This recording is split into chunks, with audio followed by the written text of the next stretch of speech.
So this is a 12.5-foot Flycraft Stealth X. I got it set up to run 2-man, but it's usually, you can also have a third seat there on the back. But I'll sit in the middle and kind of back row down the stream. That's kind of how we do it. You're casting from the front with the lean brace and having fun floating down the river. Yeah, I mainly do fly fishing, guided trips. Do some spin fishing as well. Just kind of depends on what the client wants to do. But yeah, that's kind of allows you to have a good sight of the fish and where you're casting to, and free of any obstructions in the back. So yeah, I love this boat. It's perfect for our Ozark small streams. Kind of gets in tight. You can float anywhere from 2 to 4 inches or so draft. So it's mainly the Meramec River here, and I do the Gasconade River as well, about hour to the northwest of us. So those are my main haunts that I try to hit. Mainly, if I can take beginners and kind of what the setup is. Usually a lot of questions, kind of what I just went through, if it's fly fishing or what kind of fishing we do, what type of fishing. Usually we're fishing for smallmouth bass, and some of our special management areas are kind of around parks like this.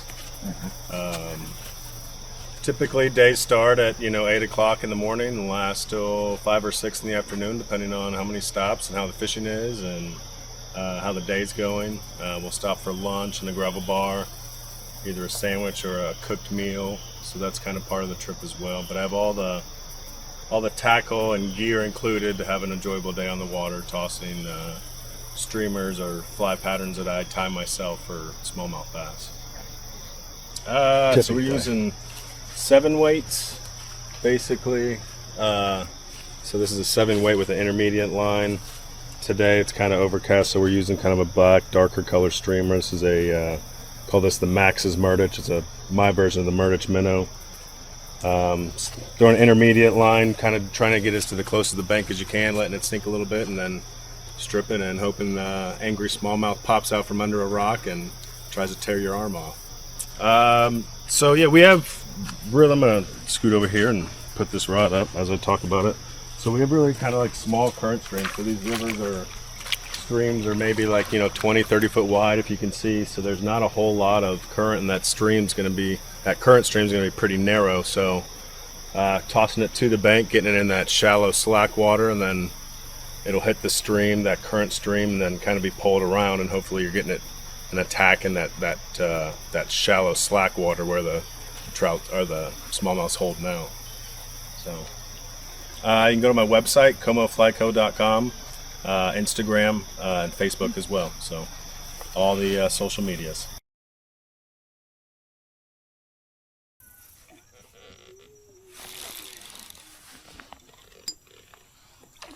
Oh, there's another one. There's another one below them. Coming after it? Yep. Nice.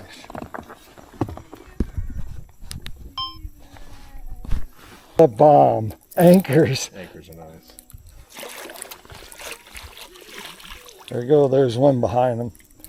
And I'm not lying. If I'm lying, I'm dying. There's another fish right next to it? There's another one right underneath. Oh, that's so cool. That is Pretty fish. Long. Just this is the biggest fish Bill Cooper has probably ever caught in his life. So we're going to let that go. All right, Bill, probably have, you probably have work that you could do around there, from somewhere.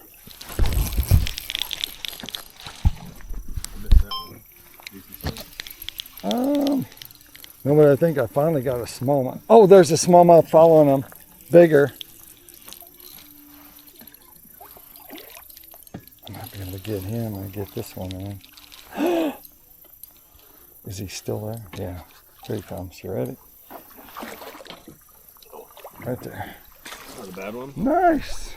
Look at that. Bigger. Sweet. And there's one bigger than him underneath that.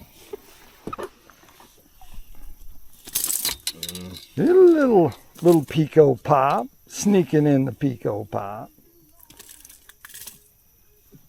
Pretty awesome catch topwater smallmouth fish.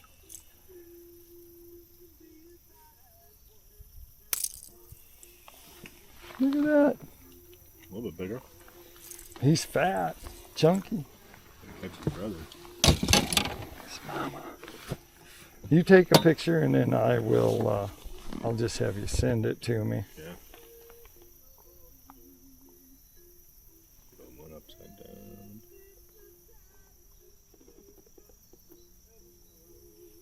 One more. All right. All right. All right. Woo-hoo. Like I told it, like we have to get a bunch of content. Usually at places like this, I get a bunch and I just film Mitch fishing, you know, because that's the gig. Got one. It's a small one.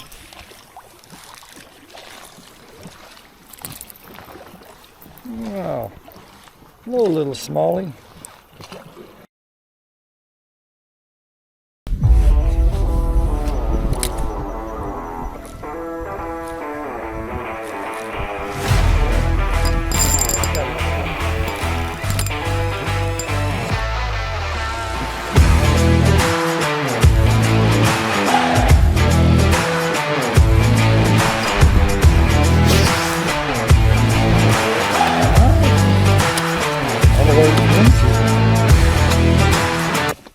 There you go. That's what you come to Missouri for. That's right, catch some smallmouth. This is so cool to catch it in a float boat. So is this a float boat? Yeah. Right? Drift boat. Okay, drift boat. Drift raft, So, I guess we'll say. drift raft. And so, look at that. We're just going to let it go. Sweet. We had 3 bites, right? In this little section? Yeah, 3 bites so 3 far. bites. Right through here. Of course, I shanked 2 of them. Didn't get those in. But I think you got to see the action of it. But if you just actually look, you see there's a sandbar on this side over here. And then you come over to this side over here. And what you're seeing is a deep cut bank that's inside there. So my guide's telling me where like to cast up inside there. But the one thing that you notice is that we're out in the environment. There's no other people around. I haven't seen pop cans. I haven't seen fishing line. I haven't seen any sign of people anywhere. And if they did float down, they probably took care of their stuff, especially if they came with Max, because he's going to make sure that they clean everything up. We had a little shore lunch up there, and so we cleaned up anything that we took with us. We cleaned up. But isn't this cool to be in something like that? You can hear the birds. I'd be quiet. You can hear the birds, and you just get to be out here. He said that you can have a second seat in this. Yeah, there's a second seat in the back, so we can float up to 2 people besides myself. We went through some water. I'm not lying either. We went through some water spot like that right there, and I was like, my big butt's gonna have to get out of the boat. By. But we did not. We didn't have to get out. We wouldn't have had to get out of the boat the whole entire time, and he would have like rowed us through and did that. But all I can say is that just when you come and you experience places like this, I mean, it's worth the price of admission, and the fish are just, you know, that's just like the add to it. It just makes it that much funner. So make sure you check him out, and he'll put you on fish, and you also have a great time, and you get to be with, you know, Mother Nature, and God has blessed us to put us in places and environments like this. Hey, it's Max with Como Fly Co. Just wanted to take you through some of my flies that I like to use for smallmouth. So take you kind of from the smallest to the biggest. All these flies are available at comoflyco.com, all tied by me. These are some of my personal favorites. Starting with the gold sparkle minnow, coffee sparkle minnow. You can't go wrong with that. It has a nice 2-tone belly and marabou. Easy to throw, lightweight, decent amount of sink to it though, so nice and easy to use. I like to throw these in the summer. You can either, you know, float them off an indicator, or, you know, just throw them on a line and let them sink. Moving to some of my favorite patterns, this is Max's Murdich minnow in our shad color. I also like to throw it in a bleeding shad color. Kind of has a little bit of red to it, but Murdich minnows, a lot of great action, a lot of suspension there in the water, and then when you strip it, it kind of jerks from side to side. So really love the, my take on the Murdich minnow, Max's minnow. Got them in 3 or 4 different colors. And then, can't beat the double deceiver. I like to throw them in white, or maybe, like a light chartreuse, something like that. This color here, chartreuse, white, or even kind of like a brown natural color whenever they're not going for like the bright flies. But I'm a big double deceiver person. Like throwing those in the spring and fall, or sink tip lines, or intermediate lines, because they'll get down. And then personal favorite of mine would probably be the Game Changer. I like to tie it in a couple of different styles, from your typical just straight finesse Game Changer to a feather changer here. Kind of been playing around with the leggy boy style that's been coming out of recently. So just kind of trying to imitate like a shad type color, or maybe like a crawfish type color with that reddish brown and tan. So even do custom poppers, foam heads on the double barrel system. So yeah, if you ever need any flies, custom flies tied for the Missouri Ozark smallmouth, please hit me up at comoflyco.com. All right, so Max Gailey with Como Flyco here, just kind of going through some of our seasonal fishing patterns on the Meramec River, upper Meramec here. So we're, late summer, early fall, so I'm hoping we're gonna get something on a streamer here. It's kind of a dark, overcast day, so we might be throwing something like this on an intermediate sinking line. It's got a little bit of weight, but something kind of darker, charcoal black, a little bit of turquoise, kind of might try to get it showing up in the kind of darker water. But kind of how our fishing and fly pattern of choice might change. Seasonally, I kind of got it lined up here, early spring through the spawn bite, your summer lures, and then we might come back, this time of year back to the fall. Kind of starting in the spring, those fish are coming out of their winter holes. They're looking ready to eat a nice big size meal, getting ready to spawn, so they're trying to pack on as much weight that they can coming out of there after being skinny from the winter. So my personal favorite's a double deceiver here. I like to tie them in like 6 or 7 inch size, articulated double hook. Favorite color for me is either kind of a white or a shad. I like to put a little copper or gold flash in there, but like a double deceiver there. This is my take on a Murdich minnow. This is called Max's Murdich, tied by yours truly. When they're kind of going from something a little bit smaller profile, maybe that 3 or 4 inches, 4.5 inches or so, I'll throw something like that. But yeah, spring, early summer is usually a streamer bite here on the Meramec. Moving into summer, those fish are going to be a little bit more skittish, so we're going to downsize our patterns. This is a Coffee's Sparkle minnow that I like to use a lot. Or even go into like a topwater popper, something like that, or maybe a little bit larger to get a little bit more of a wake going. But yeah, so summer, all the way through this time of year, we can get something on top or like kind of smaller streamers. And then fall, winter, we're kind of going back to like a larger streamer, back to the whites, depending on the time of day. Here in the Ozarks, it can be raining a couple of days and then be bright and sunny the next day, so you kind of got to be versatile. Late summer, fall, kind of looking for those window bites, so maybe looking for a 1 or 2 hour window in the afternoon where they might be turning on. So kind of, one of those times of years where you got to be open and willing to do anything to try to get a bite. So yeah, it was kind of just running through some of the seasonal bites for smallmouth on the fly rod here on the Meramec River. So Max Gailey with Como Flyco. Thank you. Tell us about. So we're right by one of the huge obstructions that came in the river about last early November. We had a big flood and it washed huge trees, kind of like what we're showing you right here. It's really changed the river, that water. Added huge, debris piles like you see there, and then in some sections it's kind of flattened it out and made the river wider. So it's definitely a different upper Meramec than it used to be last year. How would you go about fishing it since it's different?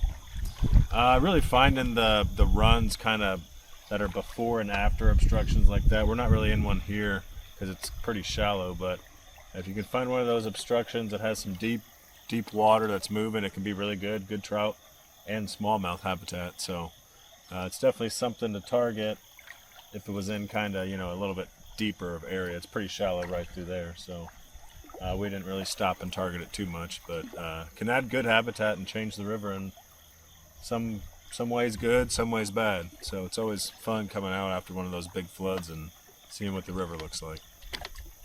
So there you could run like a stick bait or a jerk bait through there on the spinning side, even like a hair jig, something like a marabou jig, something like that, kind of just get it on the bottom and jig it up and down through there. On the fly side, I like to throw any kind of a medium weight streamer through there and kind of pause it right by the structure and then jerk it, see if you can get that reaction bite out of the smallmouth. So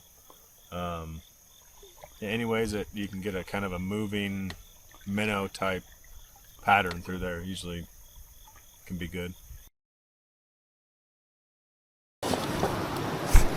So what do we do to land them? Try to pull them over here into the flow area. Okay. I don't get that. Try to park right by that tree. Okay. I haven't seen it a decent time. Yeah, I've seen them. It's not bad. You have to go home close to the boat and all that.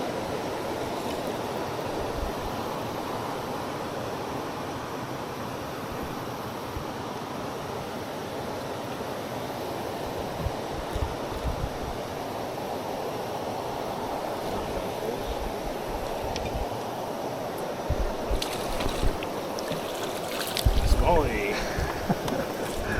I was going to tell you it was a smallie, but it was. He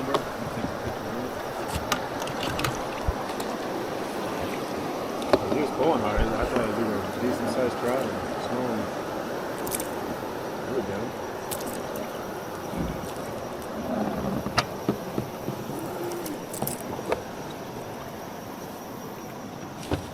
There we go. Fish number one. We're going to start with a smallmouth. That's a good way. Yeah.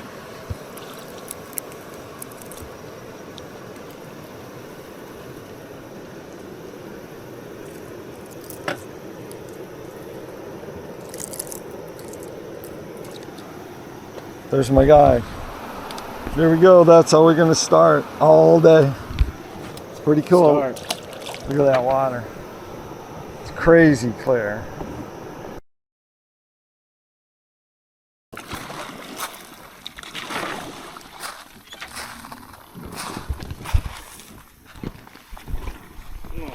That, my friends, is a perfect day out fishing. And I have to tell you, how comfortable is this? How comfortable it is to stand up and fish. Someone else is, of course, doing all the work, but I'm telling you, this is the way to go. I highly recommend you go out and go fishing with them because, dude, you're not going to have a better day and a better time. So once again, tell them if they want to get in touch with you. Yeah, Max Gilly, Como Fly Co. Guided smallmouth fly fishing trip, custom tied flies. So if I can ever take you on a trip or sell you any flies, just head on to comoflyco.com.